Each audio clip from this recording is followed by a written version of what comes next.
To us. Okay, I'm going to tell a story. I wasn't sure if I was going to do this. We went to Please. Toronto for spring break 2 years ago. Okay. We'd never been to Toronto. We just kind of like, hey, let's do that. That'll be great. There was Lolo Young was there, so we were there for a concert. Oh, Um, okay. that was how we were drawn to go there. But we always wanted to go to Toronto. So we go there and we check in at the hotel, and they're like, "Where are you from?" I'm like, "Well, if people don't know, like Wisconsin, we just say Green Bay. We don't bother with like Sure. Sure. we're up here on the thumb of Wisconsin, whatever. We just say Green Bay." And the guy goes, "Oh yeah, what are you here for?" Spring break." And he just kind of paused for like a second, like, "Why did you come here?" It's the But like, nastiest time. but yeah, but like if you look at a map, Toronto's actually further south than Green Bay is. We didn't know that. We didn't know that until we actually took that trip. So we did go south for spring break. Yeah, Toronto is further south. Yeah. I'm from Windsor, Ontario. We are warmer than most American cities, I find most of the time. It's kind of absurd. Okay. Yeah, I feel you. Yeah. But yeah, March is when winter really rears its ugly head in the city. It's pretty brutal here. March, it's depressing. How was the show? Loved it. Yeah. I didn't know much about her. My wife and kid both really like her a lot. So like, by adjacent, I listened to her enough to go, "Yeah, I like her, she's fun." But the show was very cool, very fun. Great. Oh, that's fun. Yeah. Do you remember what venue you were in? No, Fair no, I enough. don't. I never remember those things. Kind of a smaller place. Yeah, I really we To be got we truthful, got in an Uber. if I saw a show in Wisconsin, I'm sure I wouldn't remember the venue either. Right, right. And you're on a trip, you don't remember all the We're going details. there. Yeah. Oh yeah. Get in the Uber. The Uber takes you to the show. Oh Lord. Yeah. That's yeah, no, that is a funny time to come to the city. It gets there's a reason snowbirds exist in Canada. So anyway, So sorry. that's yeah, that's my idiotic story. Your movie is Controlled Burn. If you wouldn't mind giving a quick little synopsis about it. Certainly. Reed spends his last day of parole doing everything that got him there in the first place. And that is how it is written up on Film Freeway. Yeah, That's nice. yeah, thank you. I have worked hard on those few words. Um, the prettier version I like to run with is that we investigate the difference between reconciliation and relapse. Okay. Um, Yeah. it's relapse masquerading as a reconciliation, when in reality it's something much worse that nobody wins in. So filmmaking, what drew you in? How long have you been making movies? Tell me Sure. about Yeah, I started making movies in a really odd way. Um, I used to go, and I still go to a lot of punk and hardcore and metal shows when I was a kid.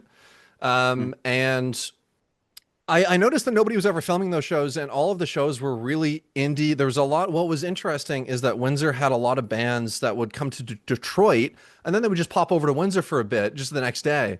So Mhm. we actually were privy to a lot of really great underground acts and coming up and coming ground acts, so to speak, overground. And I just started multicam recording the shows I liked and put them on YouTube for free. Okay. And my audience was all my friends, and that's it. And my mom always told me that do the thing in life that doesn't feel like work. So I had no idea what I wanted to do by the time I was in high school. I was like, what university am I going to go to and why?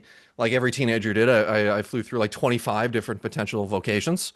Mhm. All of them including skills I have no ability in whatsoever, like a pilot. I could never do it. I wanted to be a mathematician. I had 50 in math, grade 11. And I realized in editing these shows, I'd spent like over 100 hours just like learning whatever software I was using at the time, probably Premiere Pro. And I was like, hey, this is fun. I'm just going to go to school for film. And here we are. I just kept doing it that way. And in fact, this year I've started recording live shows again just because I realized I miss it. It was such a, you get the front row seat to all your favorite shows. Yep. And there's a really special relationship I find when you get like a live recording off the floor of a band. So I kind of putzed around in at York University for film school. I'm getting to collect artists of really different kinds, like different, and that's really satisfying to be able to work with so many different people and give them so many different strange problems. Film is a problem inherently. How do you get the image in your head and actualize it? And I was never really good at being like the solo director, shoot, like photographer, writer, editor, although I do edit all my stuff. I just liked working with a team, especially when that team could just include odder and odder people, you know? Right. Um, so after university, I just kept trying to make my own shorts, not thinking about it too hard, honestly. I just tried to find good screenwriters, because darn, writing is hard. And just trying to find team members to create good art with, and that's it, really and truly. Um, that's the whole kit and caboodle for me. When like, just go back to the band stuff. Yeah. Um, do you have to like contact them and like get permission, or do you just show up? When I was a kid, I would just show up with like 4 bags of mini DV cameras, like Yeah. this big, and then I'd be like, "Can I film?" And then sometimes they'd say yes, and sometimes they'd say no. Okay. And nowadays, I'm taking a much more proactive approach, especially the bands I typically find now are a bit more established. Maybe they have a small label or something like that. So when I was a teenager, I didn't know better. I would just show up and I prayed they say yes. Hmm. Now I'm being a bit more proactive. I'm reaching out to them, hey, and I always say it the same way. I say I will give you all the raw footage. It's yours as much as it's mine. It's for the people, you know. Hmm. I think there's a real, at least in this city, there's a bit of a glut between the bands that get recordings always have multi-million-dollar budgets, and those aren't the bands I really want to see the recording of anyway. You know, and Right. I love King Gizzard. I would rather see some recordings of people just off the floor with like one camcorder, you know, just doing their thing. So I do my best now. I reach out, and it's funny. I don't have any modern examples yet. I only have the examples from when I was a teenager, so I can't even say, "Trust me, it's gonna be okay. I'm gonna have multiple cameras." You know, it's like I'm a teenager again, and I'm trying to convince them, "No, I'm good. I promise you, it'll be okay." You know. And like now I have a team, I have a live sound person I can rely on who can get a good recording off the soundboard, which is not anything I imagined doing before. Like I'm trying to build it up in a controlled way, you know, so I don't have a massive team, but just enough people, you know, one sound engineer, an editor, and then maybe one other person holding a camera. I guess we'd call them videographer, cinematographer.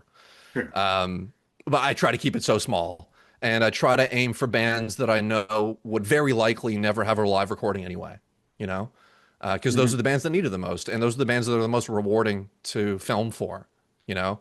The biggest bands in the world will have their AV teams, and they're going to do a better job than I ever could. Yeah. Good for you, good for me kind of Yeah, situation. good for everybody. You know, Toronto has wonderful music, but man, people don't always show up. So sometimes I wonder why, and sometimes I don't.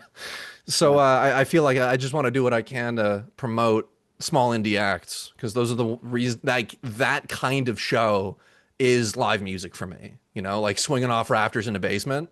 I want that again. You know. Yeah. Nice. Let's circle this thing back to control burn. Um, so you said you hate writing. Did you write this? I did write this. Okay. Writing is tough for me, really tough, and it took me. I went through so many different versions of this script that were completely and utterly different before I landed on where I landed. And truthfully, the whole reason I'm here is because one night, probably 1 in the morning, I was like, "Man, what would one of my favorite authors at the time be writing?" And then I just wrote my version of what I thought he would write, and then here we are. Yeah. Nice. I was gonna look this up, but I'll just ask. You said York University, Yeah. and maybe this got lost in the some of the glitches we had earlier. Are you still a student? No, Um, I finished my master's with this film. So this was the and this, film yeah, for my this was, thesis in my master's. I also finished my BFA in 2016. yeah. Okay, I thought I remembered that it Yeah, was a student film from York University. Very cool.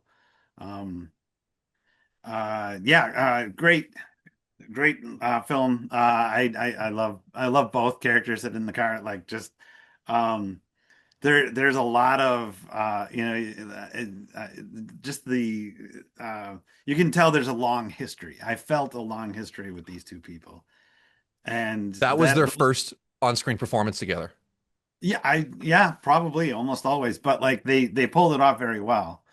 That's one thing that really stuck out to me, that was that like just the way they talk to each other. Like I really felt like these were two people that have known each other for a long time, and they hardly had to say the thing. They just yeah. They were that working relationship was one of the best I'd ever had on a film set. And I've worked with a slew of wonderful performers before, to be honest with you. I feel like I've been really, really lucky to have found performers when I did. I feel like I find a lot of people on while their rocket booster is just activated. And I'm quick, come to my set, before you're big and famous, and I bet I can get you. And I've been very, very fortunate. But Brett and the Llama and Devin Ross were just the kindest, warmest. They were wonderful performers to work with. They took my occasionally strange and esoteric notes with open arms, and sometimes my incredibly just simple. Can you stand over there better, or like not better, but can you just move, do that quicker or something? They're like, yeah, sure, yeah, okay. I would Yeah. walk up and be like, "Can I give you like a really physical direction?" They're like, "Oh, please." I'm like, "Okay, great," So Which it was isn't so always the rewarding. case. Yeah. Yeah, Sometimes I they don't mean, want you to show what so yeah. we all like to, we all of us directors love to think that we're Terrence Malick and we're going to deliver some like crazy philosophy that they never heard of before, but sometimes it's just faster, slower, like that there's room for both, for that hyper cerebral kind of note and that very childish be angry, you know? Yeah. Because in the Yeah. moment, yeah, I don't always have the words for it, but I have to trust that the performers I've brought in will trust that it's never just one thing, It's hopefully they can read in, even if it's only a puddle, there's something beneath the surface. Where do you want to go next? What Oof. do you Yeah, no, I've got a few different a few different films to produce this year, one or two right now, a few I'm really excited about. I've got I'm trying to work on a project in every form of the medium. Like I'm trying to work on a long form television. I'm trying to work on a feature. I've got another short. I've got an animated piece I'm trying to work on, just to kind of keep myself limber. I find that film, it's really easy to forget that film is just a projection on a wall. And I know how pretentious that sounds, but hear me out. Like we forget that this is installation art at its core, right? But I find myself increasingly trying to remind myself the medium is my Nona's 102. She's almost as old as the entire. Wait, I'm gone. There we go. Oh, you didn't even go away that time. That was Oh, sweet. Okay, I didn't. My Nona's 102. She's almost as old as cinema itself. It's so young. We talk about we study the filmmakers of yesterday, but we study the paintings of 500 years ago. And I think it's really easy to forget that, that there's so much left to discover in this medium. So I'm trying to do my own part, and I know that the films on a narrative level that I make are really not pushing the form, but the form is something I'm always thinking about, and what we can do with it. So all this to say, I try to work on projects that are different by way of medium and how the audience receives them, because those are so impactful on the whole thing. yeah. And so where are you at with Controlled Burn? Has it been in other festivals? Yeah. How's it doing? Yours is one of the last festivals I was going to hear from. We applied to 73 festivals and we got into 8% of them, and I That's a only good number. discovered I only discovered last week that 8 to 13% is the new standard. When I was in undergrad way too long ago, we were told that 25% was the gold standard for a really, really good film, you know? But that was in the age of mailing people DVDs, you know? Hmm. Now we're in the era of so many film festivals existing, a lot of Yep. them being online only or, you know, multiple or like one event per month or something like that. This has been, I think, one of the most rewarding festival runs we've been in. We were first award of significance. We did. I can't say I did. My cinematographer got best cinematography at Detroit Trinity, which is a wonderful festival, as you imagine, right out of Detroit. We aimed for nice and established film festivals like yours that have been here for a minute, you know, are probably not leaving tomorrow, and really put films first. Hmm. Yeah, we are right at the end now. I think I'm waiting on maybe two or three left. But we're pretty much at the end. And I'm about to report to all the crew just to let everybody know where we're at and the average age. I'm having fun with the numbers of it. You know, the average age of every film festival we won at, and where they at, and where's the middle of all the festivals we got into. You know, so we're coming in at the end. And it's been a great year. You know, it's been very rewarding. So, uh, what what happens with a short film? What happens when festival run is completed? Um, does it just sit on your hard drive? Do you like what? I'm Great always question. curious about this. Yeah, the whole distribution part. Because let's face it, this is something I say to every filmmaker.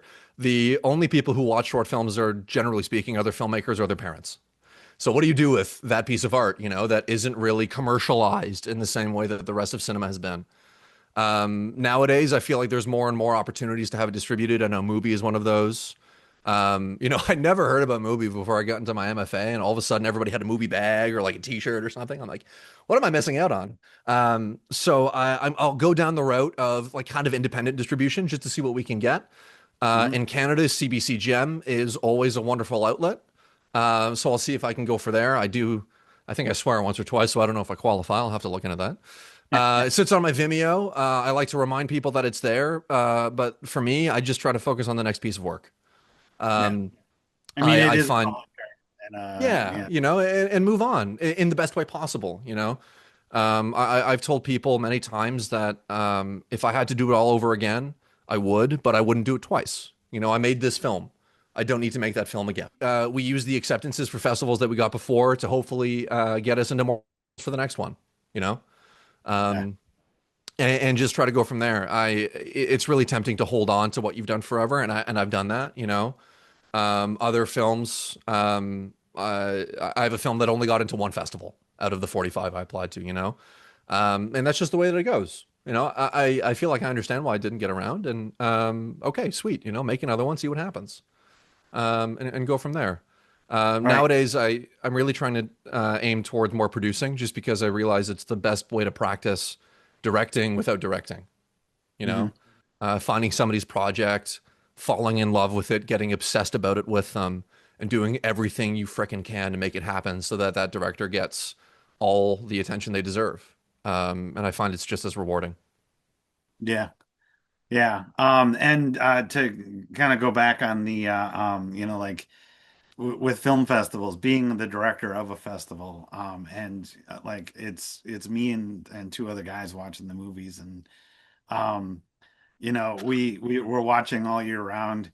Um, every single year there are not only more films coming around, more people are learning about us, and the other film festivals in our area, but the films themselves are just getting better and better, and it's getting harder and harder to decide who's in, who's out. Oh, Um, and so that's kind of a testament to getting in, any, like, and so, like the 25% going down to 8% of getting in.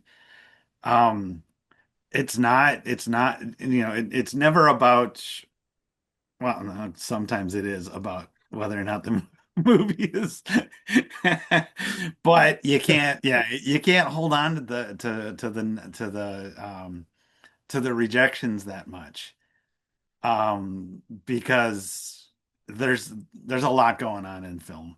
The floor has raised, and the quality of image making capable or the capability of making a high quality image has they like to say film's democratized, and I kind of gently push back on that notion because to make a film, you have to have a film camera, even if it's a cell phone, which immediately assumes so many things. I find filmmaking reminds me a lot like hockey, and I'm not just saying that because I'm Canadian. Um, Anybody could play the sport, but there's a reason that it's mostly the affluent people that are playing it. And I like to believe that two things are true. Both that film is inherently inaccessible as a medium because it requires a film camera, the ability to edit, the ability for it to get screened, a crew for most part. And my cell phone can make a good film. Steven Soderbergh's entire career these days, Yep. he's just getting bored, so he's using his phones now. Sure. Um, and both things are true, you know. Um, I I like to believe that audiences are becoming more and more sophisticated as years go on in film. Mhm. We audiences have seen so much film by now, and they Yeah. they know the tricks, they know the stories, they know the tropes. So what Yeah. do we as filmmakers do, to be in conversation with a fairly sophisticated film audience? And I use that about anybody who go like if you go to a theater today, you are automatically a pretty sophisticated audience member, just because of how proliferated or how the language of film, even though they are short form content and like content with a capital C, but they're still making film, you know? Yeah, basically I mean, every story's been told already. So Yeah. don't worry about, like, am I being original enough? Just make a good movie. Oh yeah, I was going to ask because you were talking about what was the shot on? Oh yeah. So this was shot on, I believe, if I recall, yeah, it was an Alexa Mini. You know, Mhm. my director of photography had a wonderful relationship with a rental house in the city, and that was just a great inexpensive camera, relatively speaking, that we had access to.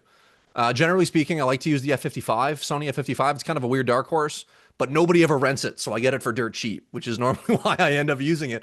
And let's be honest, a raw image from a cinema grade $40,000 camera these days is going to be incredible no matter what. All right.